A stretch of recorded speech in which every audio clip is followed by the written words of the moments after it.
Salam saudara yang dikasihi Tuhan Yesus. Selamat malam dan salam sejahtera bagi saudara semua. Saya menyapa bagi saudara semua yang ada di Indonesia dari Sabang sampai Merauke, baik yang di kota maupun yang di desa. Dan saudara yang ada di Malaysia, yang ada di Sabah, di Sarawak, Kuala Lumpur, dan dimanapun saudara berada. Senang sekali kembali menjumpai saudara pada saat ini. Dan kiranya damai sejahtera dan sukacita daripada Roh Kudus melimpah di dalam hati dan kehidupan saudara semua. Dan kiranya saudara semua dalam keadaan sehat selalu, puji Tuhan. Selamat datang kembali di Pokok Anggur bersama saya Yosia Krisbianto. Mari saudaraku, sebelum kita bersama-sama merenungkan firman Tuhan, mari kita bersatu di dalam doa. Bapa kami di surga, Bapa yang baik, yang penuh dengan kasih dan karunia, Bapa yang kami muliakan di dalam nama Tuhan Yesus, kami mengucap syukur oleh karena pertolongan dan penyertaan-Mu di sepanjang hari ini, sehingga kami boleh dimampukan Tuhan untuk melewati hari ini, untuk melakukan tugas dan tanggung jawab kami, serta aktivitas kami. Itu semua karena berkat pertolongan Tuhan. Pada saat ini kami kembali rindu untuk merenungkan firman-Mu. Berbicaralah kepada kami ya Tuhan, urapi kami dan jamah hati kami, sehingga kami memahami maksud firman Tuhan. Terima kasih ya Tuhan, kami siap merenungkan firman-Mu. Hanya di dalam nama Tuhan Yesus kami berdoa. Amin. Baik saudara, kita akan membaca bersama di dalam Galatia 5 ayat yang ke-13. Saudara-saudara, memang kamu telah dipanggil untuk merdeka, tetapi janganlah kamu mempergunakan kemerdekaan itu sebagai kesempatan untuk kehidupan dalam dosa, melainkan layanilah seorang akan yang lain oleh kasih. Puji Tuhan. Saudara, Alkitab mencatat begitu banyak kisah yang menunjukkan kasih Allah yang selalu memberi kesempatan untuk memperoleh pengampunan. Kisah Yunus adalah salah satunya. Yunus yang melarikan diri dari Tuhan setelah menolak diutus ke Niniwe harus menghadapi kenyataan yang pahit. Yunus harus tinggal di dalam perut ikan selama 3 hari 3 malam sampai ia menyadari kesalahannya dan memohon pertobatan. Setelah menanggung akibat dari perbuatannya, akhirnya Yunus menerima kesempatan baru yang diberi Allah dan Yunus dipakai untuk menyelamatkan kota Niniwe. Tuhan masih memberi kesempatan sampai hari ini dalam setiap hubungan, dalam setiap pekerjaan, pelayanan, dan setiap aspek kehidupan kita, saudara. Tuhan menunjukkan kesabarannya dengan memberi kita kesempatan berkali-kali. Mungkin kita melalui masa-masa sulit saat ini, namun Tuhan tidak akan pernah membiarkan keadaan itu menghancurkan hidup kita. Tuhan menyediakan jalan keluar dan kesempatan baru untuk memutar balikkan keadaan menjadi lebih baik. Di dalam setiap kesempatan itu, Tuhan ingin agar kita menyerahkan diri di dalam kuasa-Nya dan bersedia dipimpin seturut dengan kehendak Tuhan. Dan sudah sepantasnya kita menerima uluran tangan Tuhan dan memberi diri untuk diubahkan.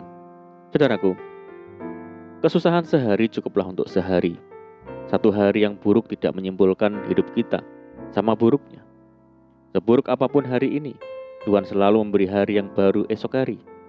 Sekacau apapun keadaan yang kita alami saat ini, Tuhan selalu memberi kesempatan yang baru untuk memulai segala sesuatu dari awal lagi.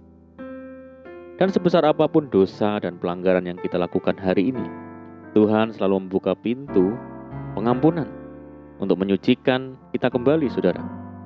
Tuhan selalu memberi kita kesempatan. Jangan pernah putus asa dan mengatakan tidak mungkin. Mari kita berjuang dan percayakan kepada Tuhan. Karena dalam setiap langkah selalu ada kesempatan, dan dalam setiap kesempatan Tuhan selalu punya rancangan ajaib. Saudaraku, saat kita bangun pagi di hari ini, setiap kita berdoa dengan tulus dan berdialog dengan Tuhan. Kita menyampaikan keluh kesah kepada Tuhan dan meminta pertolongan Tuhan agar setiap saat dalam kehidupan kita selalu diberkati Tuhan. Kita menyerahkan semua kehidupan ke tangan Tuhan, dan kita sadar bahwa hidup yang diberikan Tuhan kepada kita adalah sebuah kesempatan emas yang tidak ternilai harganya. Tidak ada manusia yang tahu berapa umurnya tinggal di atas bumi ini. Tanpa kita sadari, orang-orang terdekat kita satu persatu dipanggil ke rumah Bapa dan meninggalkan banyak hal di bumi. Menyikapi hidup dan kesempatan yang diberikan Tuhan kepada kita, apa yang harus kita lakukan dan akan kita lakukan kelak di kemudian hari ketika Tuhan masih memberi kesempatan kepada kita tinggal di bumi ini. Berapa banyak dari antara kita yang antusias terhadap kesempatan yang Tuhan berikan untuk melakukan perkara yang besar dan penting?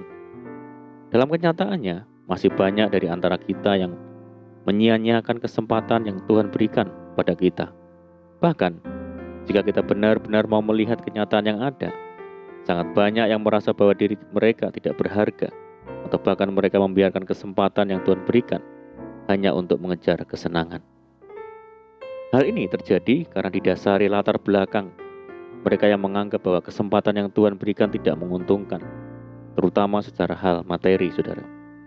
Apabila seseorang sudah merasakan hal yang demikian, berarti orang tersebut tidak menghargai kesempatan yang telah diberikan oleh Tuhan untuk melakukan perkara yang besar bersama dengan Tuhan.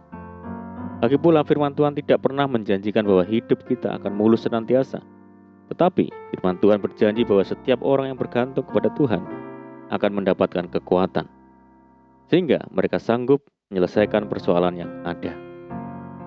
Di dalam Ibrani 12 ayat yang ke-17 dituliskan, sebab kamu tahu bahwa kemudian ketika ia hendak menerima berkat itu, ia ditolak sebab ia tidak beroleh kesempatan untuk memperbaiki kesalahannya, sekalipun ia mencarinya dengan mencucurkan air mata.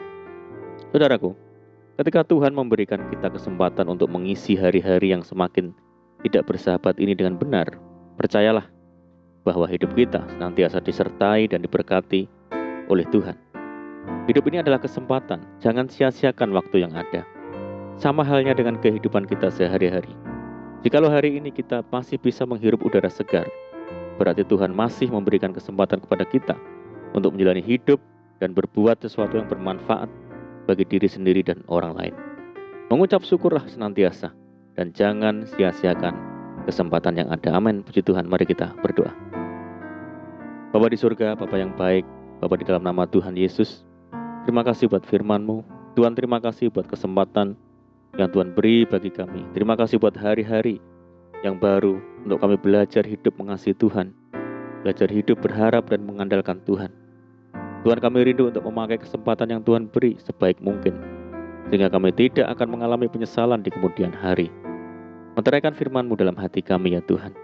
Saat ini kami berdoa bagi saudara kami semua yang mendengar program ini, di Indonesia, dari Sabang sampai Merauke, yang di Malaysia dan dimanapun berada, yang saat ini sakit, Tuhan sembuhkan di dalam nama Tuhan Yesus. Yang hidup dalam kesulitan, persoalan, tekanan, mari Tuhan tolong mereka, berkati dan pulihkan hidup mereka. Tuhan memberkati mereka dalam rumah tangga, pekerjaan, bisnis, pendidikan, dan apapun yang dikerjakan. Berdoa bagi saudara kami yang hidup dalam ikatan dosa, mari Tuhan lepaskan di dalam nama Tuhan Yesus. Berdoa bagi bangsa kami Indonesia saat ini menghadapi pandemi, mari Tuhan berikan belas kasihan bagi bangsa kami. Terima kasih Tuhan yang di doa kami percaya Tuhan mendengar seruan doa kami. Hanya di dalam nama Tuhan Yesus kami berdoa. Amin. Puji Tuhan saudara, kita sudah berdoa, saya percaya saat ini kita dikuatkan dan diberkati. Mari kita semangat di dalam Tuhan, jangan berputus asa. Tetap berdoa, bersukacita senantiasa, sebab di dalam Tuhan kita sanggup melakukan segala perkara. Selamat malam, selamat beristirahat. Doa saya menyertai saudara semua. Tuhan Yesus memberkati. Haleluya.